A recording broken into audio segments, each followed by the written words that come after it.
Oi pessoal, estamos aqui em mais um encontro e hoje nós vamos falar sobre a ortografia na língua portuguesa. Acompanhe essa aula que tem muitas regrinhas para vocês. Vamos lá? Um dia, no mundo das letrinhas, aconteceu uma coisa muito estranha. A consoante C saiu à tardinha das outras letrinhas para ir até o mar ver o sol. Ele chamou seus amigos Rê e Lê para irem com ele, mas seus amigos disseram que não podiam ir. Era muito perigoso. Teimoso como era, o C não quis saber e foi sozinho, escondido, até mesmo do seu irmão gêmeo. Chegando lá, ele sentou na areia e ficou admirando o belo momento do sol, descendo devagar e encontra o mar.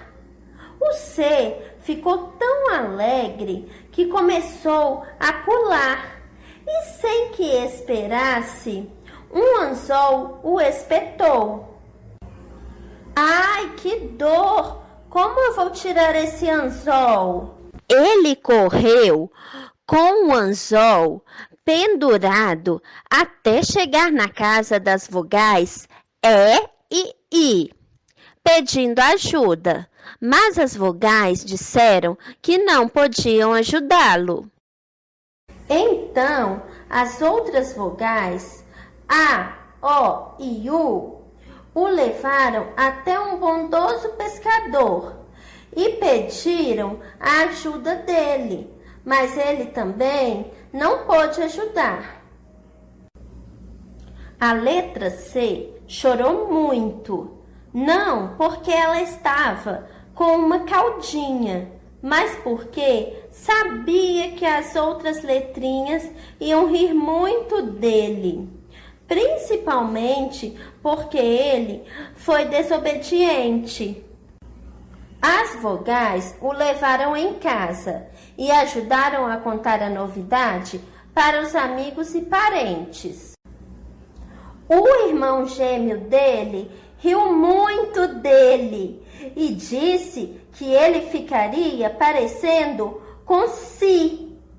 Os amigos dele, A, E, I, O, U, resolveram escolher um apelido para ele e seria C cedilha. E depois de todo esse contratempo, as vogais ficaram tão amigas dele que nunca mais o largaram e estão sempre junto dele nas palavras. Observe essas palavras. Seus amigos são A, O e U.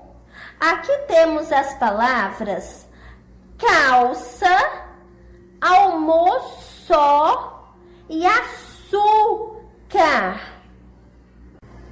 Em todas essas palavras, o C cedilha está junto com suas amigas.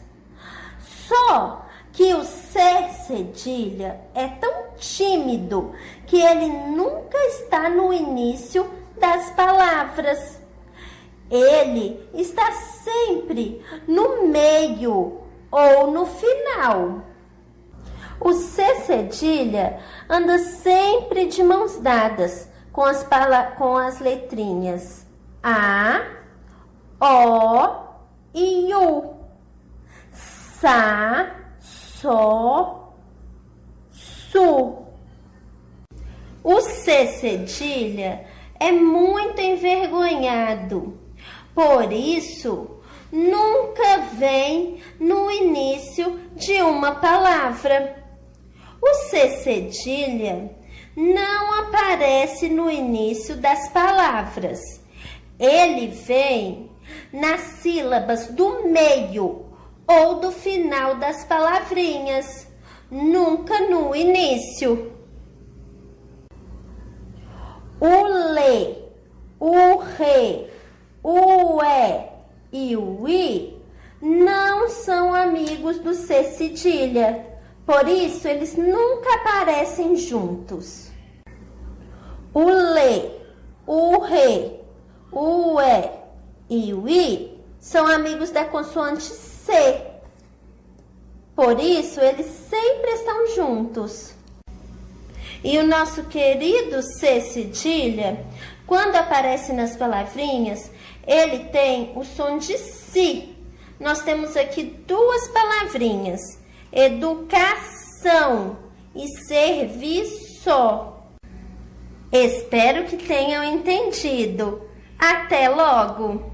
Então, turminha, como a tia Fernanda explicou, o cedilha é um sinal gráfico usado debaixo da letra C e tem o som de 2 S's e fica com a seguinte aparência, a letra C com uma perninha embaixo. O C cedilha nunca pode iniciar palavras e é usado sempre antes das vogais A, O ou U. Já a letra C para fazer o som de S pode ser usada sem o cedilha antes das vogais E e I. Observe os exemplos: centeio, peraltice, tensionar e cinto. Quando escrevemos, usamos vários sinais diferentes que modificam os sons das palavras. Um desses sinais é o til, que parece a letra S deitada. O til é um sinal e não um acento. Na língua portuguesa, o til aparece em cima das vogais A e do O. O uso do til faz com que, ao lermos as palavras com esse sinal, elas tenham um som nasal que sai pelo nariz e pela boca. Vamos ler essas palavras para percebermos esse som nasal. Anã, camarão, mãos, põe, balões, compõe. Ao ler essas palavras, percebemos que os sons saem pelo nariz e pela boca. A vogal com o til se junta a outras letras nos seguintes casos: A com S, A com E, A com E e S, A com O, A com O e S, O com E e S, O com E e O com E e M. O som formado por essas sílabas sempre será nasalado. Agora, para você entender melhor, diga o nome dessas figuras e observe o som nasal.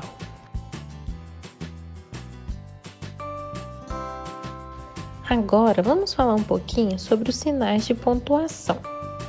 Os sinais de pontuação são fundamentais para uma boa escrita. Se formos observar um diálogo entre as pessoas ou personagens, percebemos que eles utilizam gestos, pausas para expressar suas ideias. Observe agora a leitura deste trecho da Cigarra e a Formiga. A cigarra passou o verão cantando, enquanto a formiga juntava seus grãos. Quando chegou o inverno, a cigarra veio à casa da formiga para pedir que lhe desse o que comer.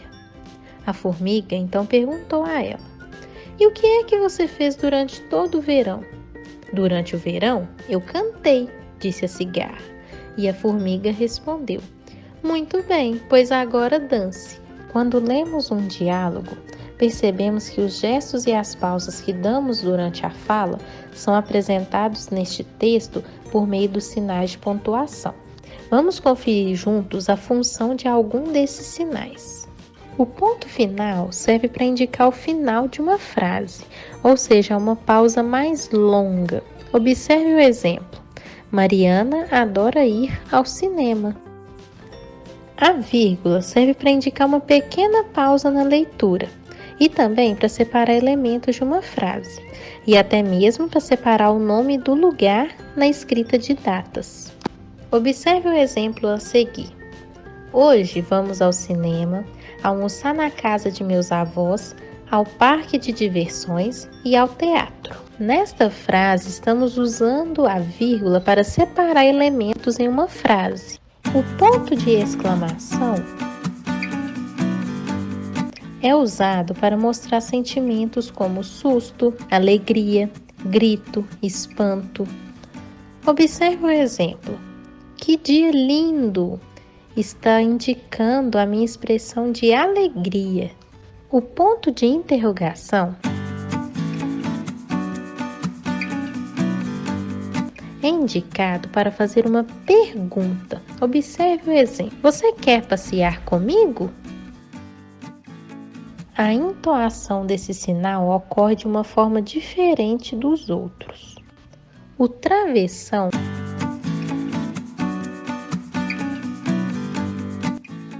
indica o início de uma fala no texto. Observe o exemplo.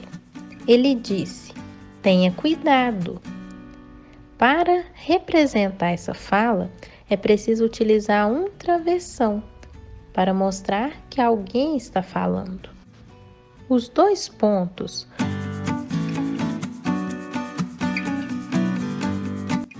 podem ser usados com duas funções: fazer uma explicação sobre algo. Observe este exemplo. Gostaria de fazer algo diferente, viajar para a praia. Ou até mesmo indicar que algum personagem irá falar. Esses dois pontos indicam que vai ter uma fala. Observe o exemplo. Mamãe disse: filho, tome cuidado. As reticências